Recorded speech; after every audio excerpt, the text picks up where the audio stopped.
everybody. We can see numbers joining, and there are still people joining, but we're a couple of minutes past 10 a.m. So I'm going to get us going. Let me introduce myself. My name is Campbell McDonald. I'm working with an organisation called Mutual Ventures, and we've been working with the mayoral authority and the 4 local councils to help draft the investment plan to submit to the department for levelling up around the Shared Prosperity Fund. So the purpose of today is I'm going to take you through what we've done collectively. I think the thing to say up front probably is to apologize in advance, because there's going to be some of these slides which have a little bit of detail on and some writing and so on, but we will make the slides available on the webpage on the MCA website, so you will all be able to see them. And the writing really just reflects the level of work and the level of detail that's gone in. I will talk around it though. I won't read anything out, I promise you that.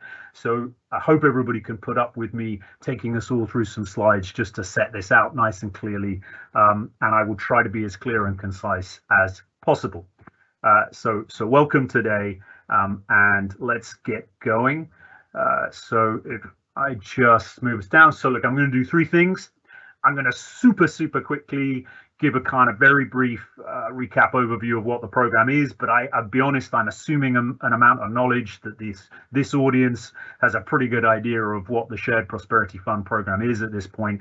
I'm then going to spend the vast bulk of the next kind of 20-25 minutes just taking you through how the plan has been developed by the region, and then we're going to end on a few slides about what happens next, which will hopefully be helpful and probably really important to all of you, and then we'll take the slides down. And what we're going to try and do is there's going to be a live there's a Q&A function, so if you have questions, please throw them in the Q&A. If I can answer, or my colleague Andrew Laird from Mutual Ventures as well, if there are some questions that are straightforward for us to answer, then we will try to do a bit of that at the end.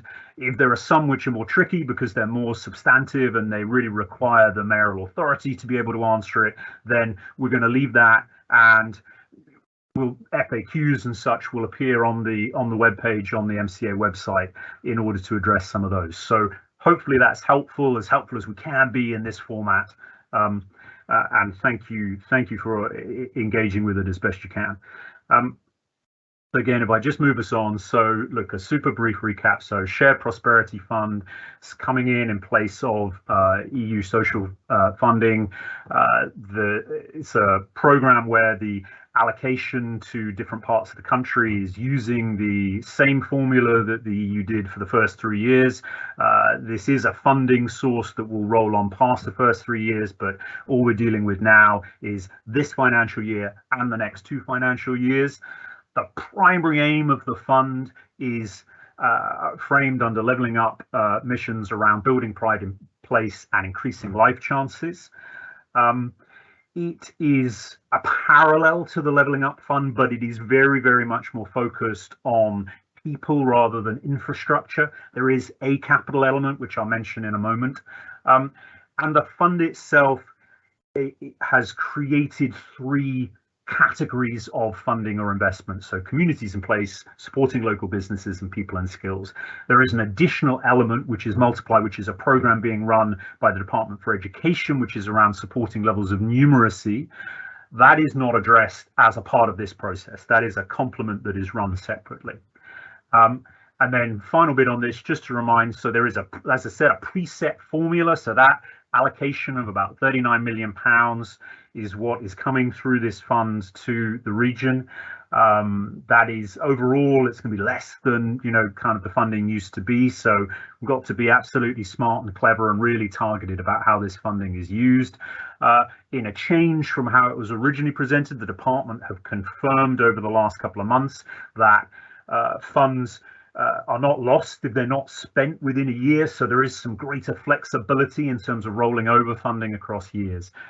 To be clear, In contrast, that levelling up fund, match funding isn't a requirement. Nonetheless, we have flagged in the plan areas where we believe there is strong opportunity for match funding.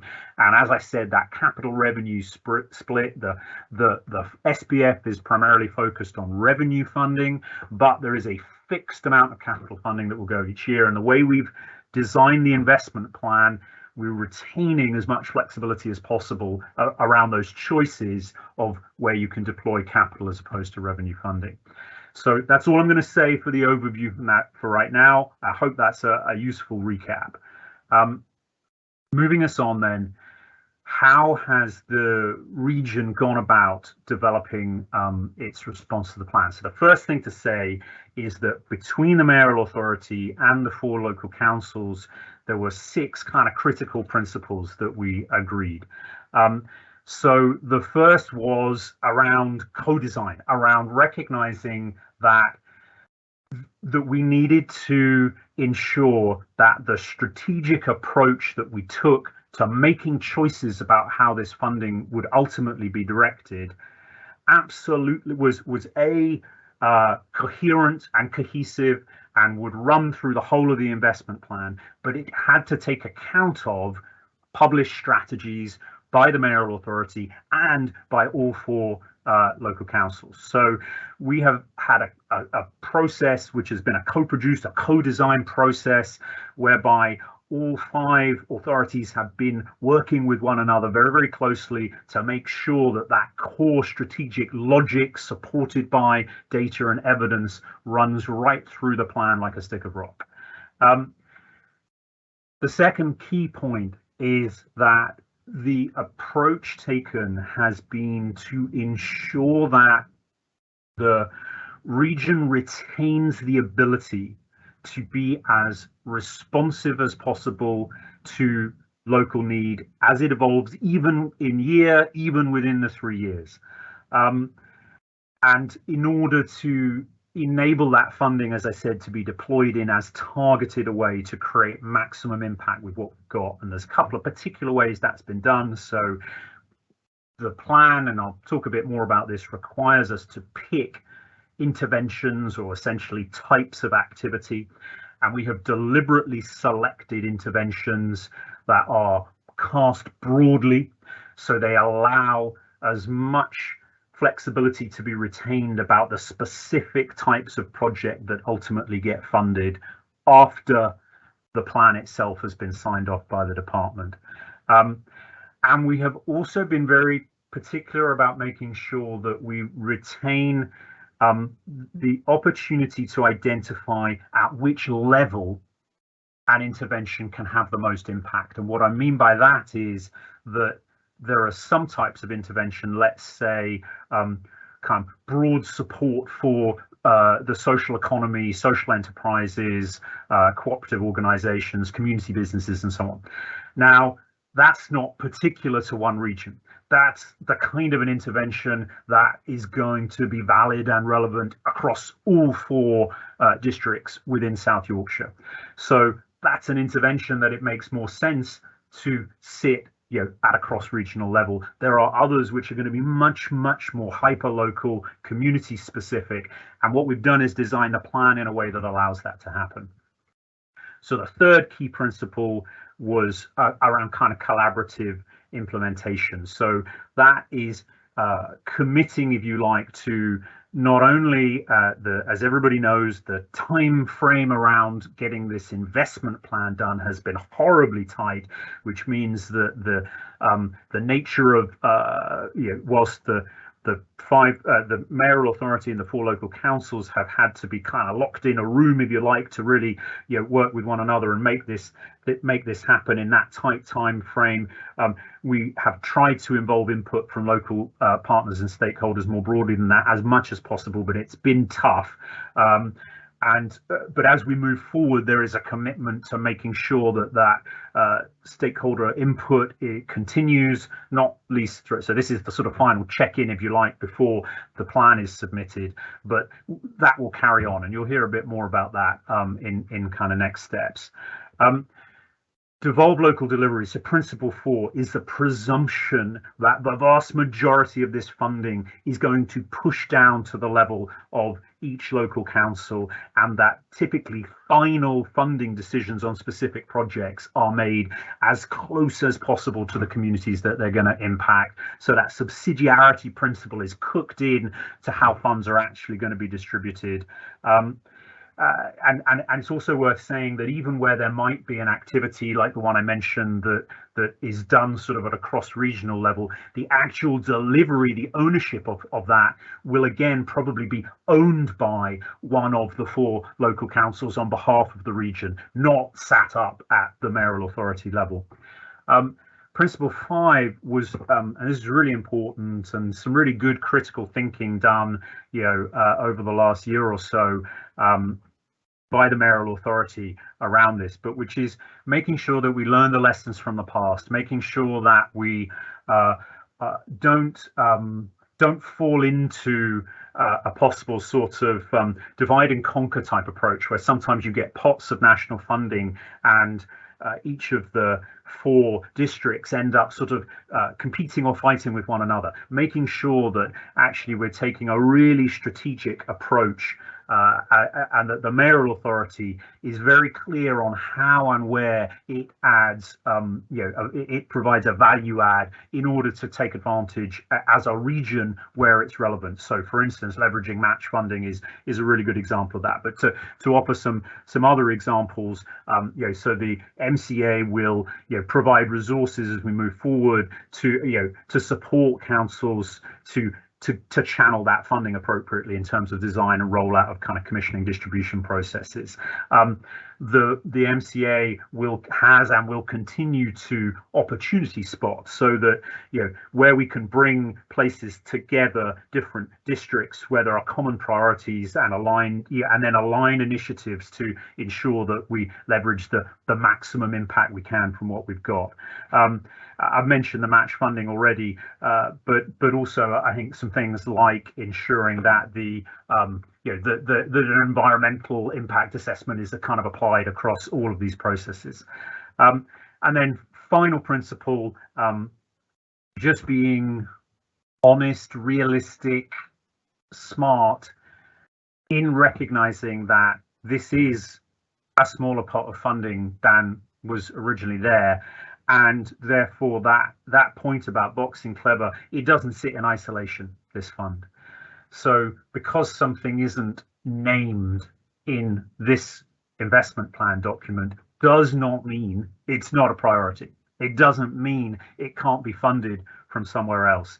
And one of the strategic challenges has been, therefore, to ensure that the SPF funding works as a powerful complement to other funding pots, not least the Levelling Up Fund, but also the Towns Fund, kind of gain share, and other devolved funding mechanisms. So look, I hope that's helpful. Spend a bit of time on that slide, but hopefully worth it, because I do think that those principles are really, really important, and they will continue to be important as move forward. So if I carry on, so look, just to remind everyone, the plan itself has kind of 3 core elements. So you've got to set the context, you've got to set out that strategic ambition, you've got to provide evidence for it, and you do that under 3 headings. So communities in place, supporting local business, people and skills. You then get into the detail of interventions. And remember, I said those are sort of types of activity that you might want to use the funding for. The government published a list of 41 types of interventions under set out under each of those 3 headings. And of course, what you can't do is have all 41, because there's not enough money, and you'd end up spreading it so thinly it just wouldn't have an impact anywhere. Plus, as I said, we wanted to pick broad interventions. So working with all 4 areas in the MCA, we got that down to 21. So there are 21 of those interventions that we've chosen because we think that gives the greatest amount of flexibility moving forward. There was also the option to create sort of brand new bespoke interventions, but the judgment was that we didn't think that was needed. There's nothing we think that wants to be done that can't be done under the interventions we've chosen. And then on delivery, the plan requires that you reference how the funding will be distributed, not in a detailed way, but that you've got the capability and capacity to do it, and that the governance is going to be in place to do it. We have tried to get as much input from stakeholders, to give you a little more detail on that in a minute, as far as possible in this process, but that will continue. So just to be clear on that, and we've done very high level kind of detail on expenditure and specific deliverables, again, to retain that maximum flexibility. Moving us on. So this looks like a busy slide. All this is supposed to illustrate is that there was a really sound theory of change logic that ran through how we arrived at the strategic ambition. So we started with the strategic impact. What are the profound things that between the five areas we want to, between the four areas and the mayoral authority, what do we want to address? That's then got to be framed through those three headings that the fund requires, and there was this co-design process to agree across all five of those institutions, trying to take local stakeholder impact as much as possible to make sure that we come up with something really coherent, and that is then translated into interventions, outputs, and outcomes. So did a lot of work to establish that really clear strategic logic that every area was brought into. We have, as I said, tried to engage with local partners and stakeholders as much as possible. So clearly you have the input from the five areas, and there was a task and finish group which fed up into a steering group. But we then, in the first half of last month of June, when we were kind of starting this process, held a first webinar and then tried to open a window to ensure that organizations could feed into that. I'm going to give you a bit more detail on what we got in a minute. We've then brought together a meeting of key local stakeholders, a lot of representative groups in that, and so on. That will be the basis of what becomes something called a partnership board, so a slightly more formalized bit of governance around this. And then through this process, so just to be clear, so we've had over 35 organizations, local partners, stakeholders who've engaged directly with the process in different ways. And that has included sector specialist bodies, representative bodies covering a range of areas, early years, cooperatives, the green agenda, environmental sustainability, heritage, social enterprise, voluntary and community particularly. We have numbers of chambers of commerce represented from the LEP, education providers, and also skills providers in the marketplace, social housing providers, and so on. So there's been a healthy level of engagement given the restrictions of the process we've run. And then a statement which I think hopefully, I hope it, sends some important messages to everybody. So I think the mayoral authority as the lead authority for this is certainly enormously grateful for partners working with us around the process that we've got here, and managing to get input in such a tight time frame. Just to reassure, that feedback has had a substantive impact on what has ended up in the final plan.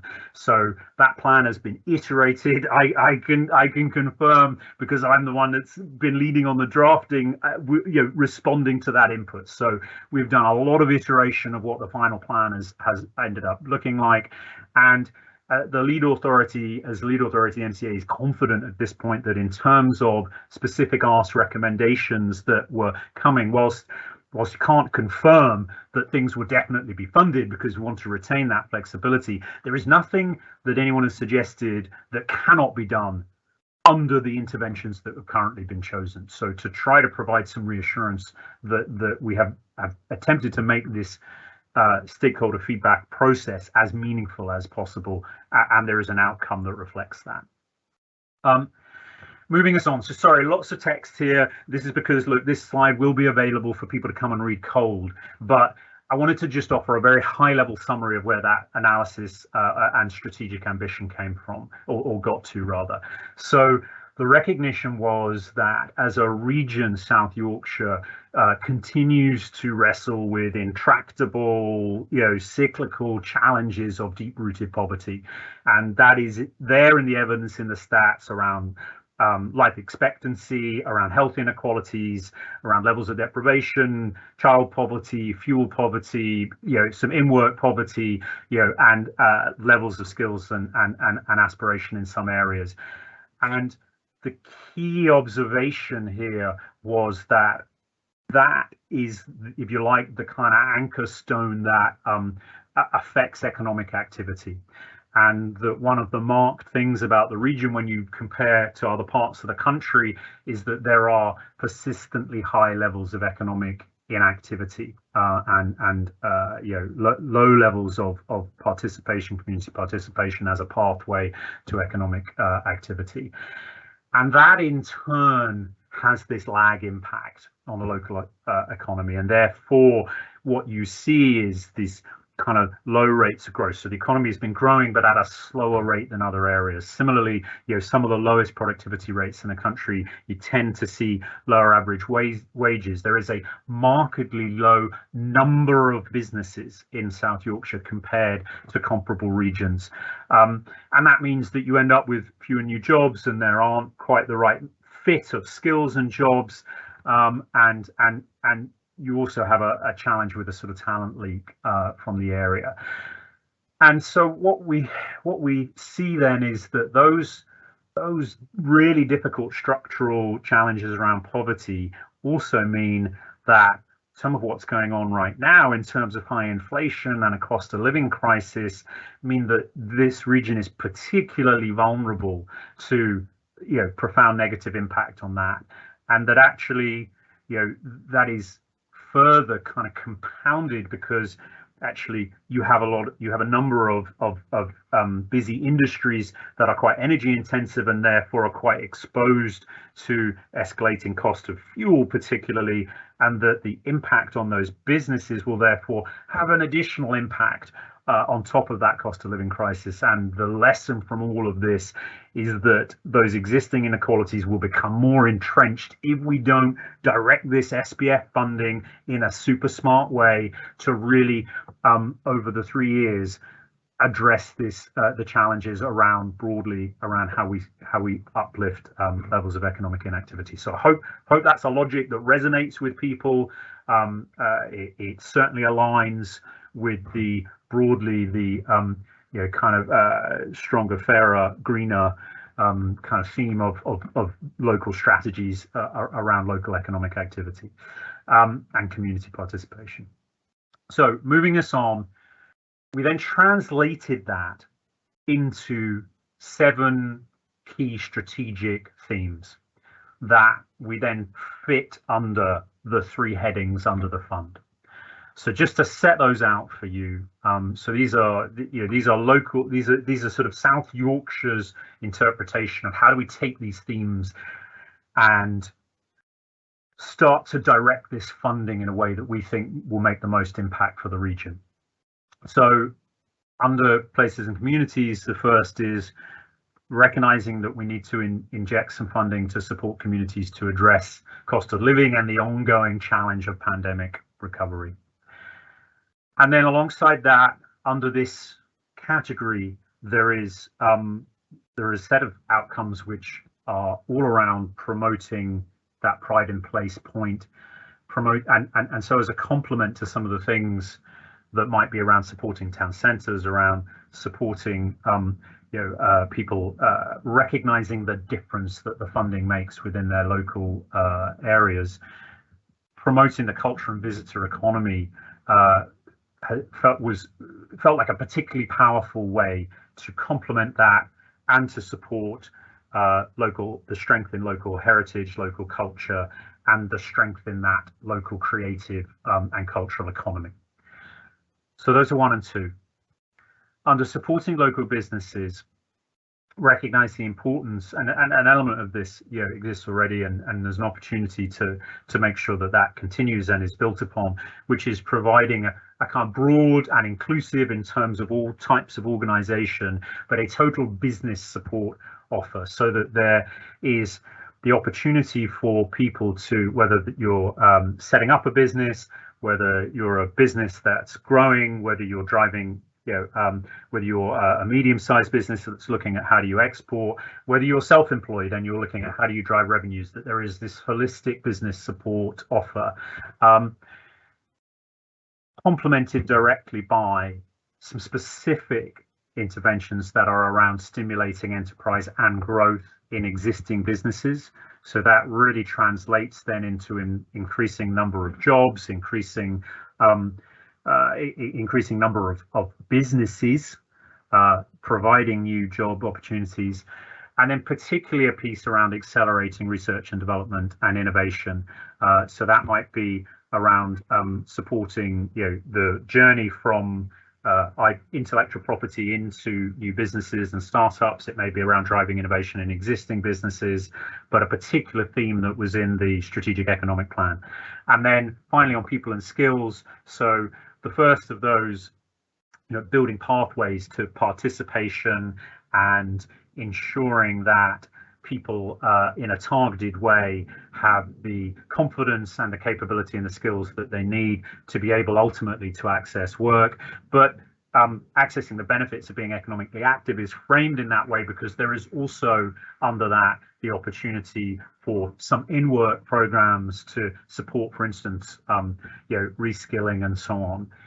And then finally, because we wanted to be really explicit around the focus on the green economy and the sustainability agenda in all of this. Now it sits within all of these, but we wanted to pull out a particular focus here around making sure the region has the skills base to take advantage of the economic opportunities the green economy is going to provide over upcoming years.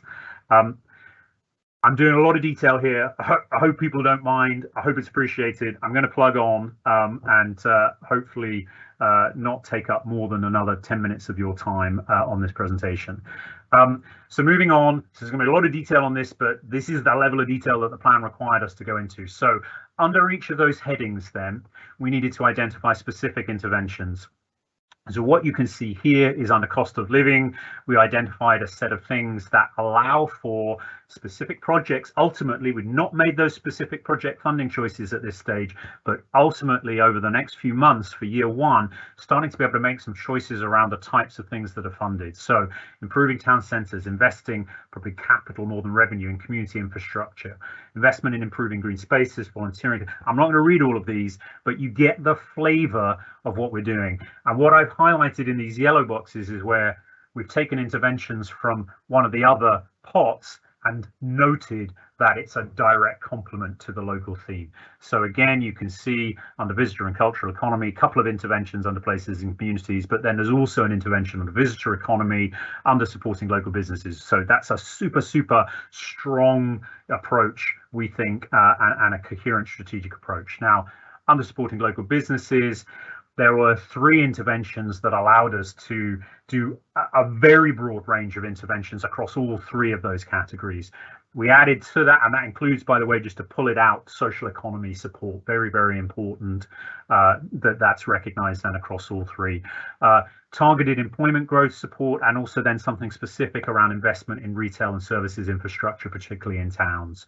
So that's supporting local businesses. And then under skills, so, that kind of point around economically inactive in employment support, the volunteering enrichment support we talked about, so really targeted use, complementing other existing skills funding pots that will carry on. And then green economy, a couple of specific interventions there under skills, but pulling one over from supporting local businesses around decarbonisation infrastructure. So look, that's the whole picture.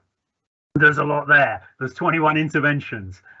We believe that they will allow the region to have significant flexibility around what you choose to spend this funding on. And then, gosh, got a horrible, huge amount of text there. But again, all I want you to take away from this slide is that there are a very large number of broadly cast outcomes that these interventions will achieve. Those outcomes, you're required to call them out from a list in the plan, and that's what it does. And they've sort of slightly bucketed clumsily here by me in terms of focus on community capacity building, on sustainability and green issues, on economy, including social economy, on improving, specifically kind of towns and city, and then a whole bucket on skills and really equipping the individuals to start to participate and to drive that economic inactivity piece. So look, that's all done. The next slides are a bit simpler. Thank you for bearing with me through some of that detail. Hopefully what you can see is that there has been a really granular bottom-up process of building that plan, and I hope that's a reassuring message. In terms of what happens next, so look, this was the super tight time frame we were working to. As you can see, we've still been engaging. Today is our final opportunity to engage with local partners and stakeholders. That's what this webinar is about. We're kind of finalizing that sign off from the 4 local councils and the MCA, and the plan is going to be submitted on Monday. That's the deadline, and that's when it's going in. And then a couple more slides, this and one more. So just to re-emphasize that point, the MCA and the councils are going to continue to engage with local stakeholders and continue this very important direct dialogue that the MCA has with the department. The department have been super clear that there is a huge presumption that every plan is going to be signed off, that they're determined to be as flexible as possible so that areas can get on with thinking about how do we do the detailed bit of allocation of funding. That governance piece is going to be formalized, that creation of a partnership board, so that is a work in progress. And then the design allocation processes, so some of that work has already begun even before the formal acceptance of the plan by the department, to start to identify what are the mechanisms and processes by which allocation of funds will take place. And don't forget, year 1 is this financial year, so have to do it this way to make sure that funds can be gotten out of the door as quickly as possible as soon as that sign off comes. And to remind everybody, there are a range of ways in which those funds can be distributed. Those decisions are yet to be made. They have not been made yet at this point. And then final slide, those funds are going to be mobilized post-plan sign-off. That funding period, this financial year, commitment from all 5 authorities, so 4 plus the MCA, to work as fast as possible to get that year 1 funding distributed as soon as it's available. First payments are expected to lead local authorities from the department, from the government, in October. And just to repeat this point, the department has publicly said there is an overwhelming presumption all plans will be signed off. It is not a competitive process. It is, this is about getting the money out. And then broadly the shape of the 3 years, so recognizing that priority impact of cost of living, the broader focus of year 1 is getting those funds out into local community-based activity, supporting capacity, cost of living issues, driving community participation, and also this opportunity to protect any VCS skills provision which is at risk. And then as years 2 and 3 happen, really making sure that any tapering off in the skills funding under EU POTS is picked up, and that those broader economic interventions are creating the new jobs and the new businesses, which mean that individuals can step into things, and that economic activity really drives prosperity and pays dividends to the region. Right, that's a lot of me speaking. I'm going to take these slides down. Pause for breath. I hope that has been helpful. I hope that has shared a lot of information at once. Like I said, it will be available on the webpage. You will be able to ask questions through the webpage. My colleague Andrew, I know, has been trying to keep an eye on the Q&A just to see if there are any major questions that have come through. Andrew, is there anything that we should pick up, that we can helpfully pick up, you and I, right now? Thanks, Campbell. Just check you can hear me okay. Yes, I can, yeah. Great. There were a few early questions just about what the MCA website was. So there's a link there now to the South Yorkshire Mayoral Combined Authority website, which also answered another question, was whether the slides would be distributed. So those slides will be put up on that website. There's a couple of just comments rather than questions. So Andrew Deniff has said it's very important that we underpin and enhance what is already happening rather than duplicating current activity. That was agreed to by Joe Boardman, who suggested that we needed to ensure that we maximise on the impact that these funds will have on communities and businesses in South Yorkshire by ensuring that we positively collaborate and develop collegiate partnerships and mutually beneficial relationships, projects, programmes and activities. I needed to take a breath halfway through that one, but all really good stuff and all very sensible, no specific questions. But just to kind of reassure on those two comments then, so that is particularly, I think, what those 6 principles were really speaking to, Andrew, and a couple of them in particular about making sure that this funding, it's not trying to reinvent any wheels. There's not enough of it, frankly, to suddenly take a whole brand new approach. It's got to complement what's already out there. It's got to be evidence-based, based on what's already working and people can see working. So hopefully there's some reassurance around that. Great. There's a question, another question from Anonymous, which again to me feels more like a useful, helpful comment. Would it be appropriate within the local business framework to approach this from an angle of supporting inclusive practice recruitment support, i.e. businesses becoming more welcoming and capable of supporting those with mental health issues, SEND, etc.? I think that's just a helpful input. Yeah, I think it's a really helpful intervention. So the use of the word kind of inclusive, in broad and inclusive, under that intervention, which talks about a total business support offer, was very deliberate and for us, I think, had a number of dimensions to it. So one is recognizing that it doesn't exclude any businesses, but another was recognizing that some of those principles of inclusivity, not just in terms of how businesses are open to the kinds of people who they work with and the kinds of organizations they work with, but also how they support people within the organizations themselves. And just to make this link clear, there is a well-established link between sort of business management practice and so on, and employee health and well-being.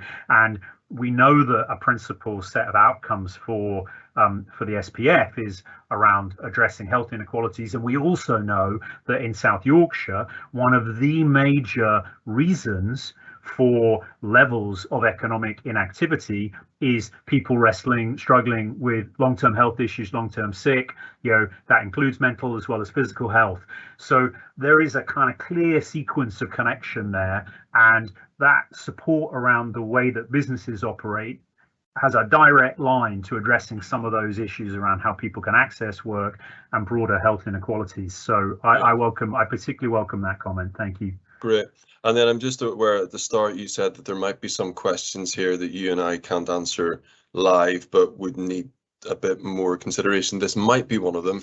There's a question: is there a process to join the key stakeholders group / partnership board? I suspect that's one that we will need to answer properly through. Yeah, I think that's a TBC. I think that's a work in progress in terms of how they're going to pull that board together, Andrew. And yeah, I don't think you and I can give a fair kind of answer on that one. But acknowledging it as a very valid question. And then finally, there's a question from Anonymous, and I'm not sure, perhaps you'll understand this one better than me, Campbell. Is there a mailing list to register interests?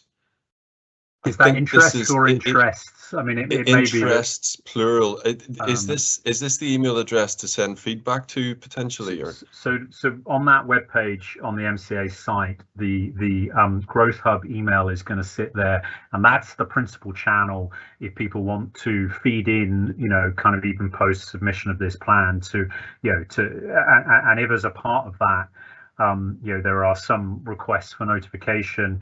Look, I mean, my instinct, I'm going to be honest, is that the capacity is tight absolutely everywhere. So I think it may be on organizations to keep checking that web page for updates. But but I'm going to leave that to the MCA to offer specifics on. Great. And then there's one final question here, which quite rightly points out, it's from Anonymous, that it sounds like it would be a very fast-moving process once signed off. And the question is, how can we put ourselves in the best position to access the first year's funding in terms of projects for 22-23 and to stay involved in the process? And I think using those engagement channels through the website. I completely understand the question, and I don't think you and I have a better answer than that, unfortunately, at this point, Andrew. And I think that's just because the focus is on getting the plan in by the deadline on Monday. I think then there will be a period, this odd period, if you like, between the department coming back with any questions and signing off the plan, and every area of the country sat there going, well, we've got to, in theory, we've got to get a whole bucket of money out, pretty much as soon as it lands. So there will be work going on between the MCA and all 4 councils. It's already started around kind of how are we going to do this once the money lands, and I'm going to leave that process to then decide how it wants to communicate to organizations that are interested in accessing the funding. I'm afraid I don't think you and I can fairly give a more detailed answer than that at this point. Great. And that's all the questions that have come through so far. Okay. Well, look, I hope that this has been helpful. It's been a hell of an intensive couple of months of a process. So thank you for people kind of bearing with the process. And, I recognize that in lots of ways you won't have been able to hear as much as you might have wanted to, or to engage as substantively as you might have liked to. But we have tried to make that happen. And I think, as you and I can testify to, Andrew, the end output definitely reflects the nature of the feedback that we've had. So I hope it's been effective.